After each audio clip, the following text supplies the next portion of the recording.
Ito namang technical divers ng Philippine Coast Guard. Ilang araw nang walang natatagpo ang ebidensya sa Taal Lake na mag-uugnay sa mga nawawalang sabongero. Brigada Jigo Custodio, ibrigada mo. Brigada Live Report.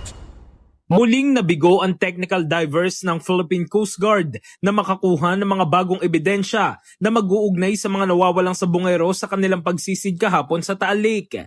Ito na ang ikatlong araw na wala silang nakukuhang suspicious objects sa ilalim ng lawa. Sabado pa nang huling may ma-recover na sako sa lakebed ng Taal ang PCG divers.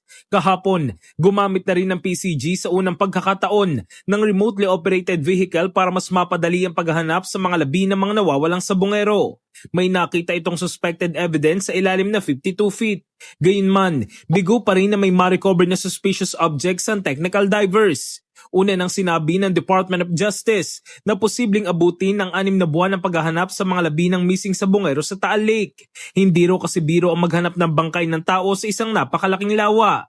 Sa ngayon, naghahanda na muli ang technical diving team para sa nagpapatuloy na search and retrieval operation sa mga labi ng mga nawawalang sabongero.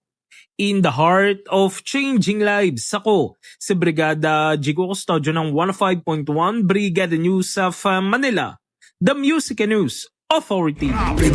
Ang bahaging ito ay hatid sa atin ng Mom's Love ES1 Capsule. Simulang tuparin ang pangarap ng iyong anak. And stunting now!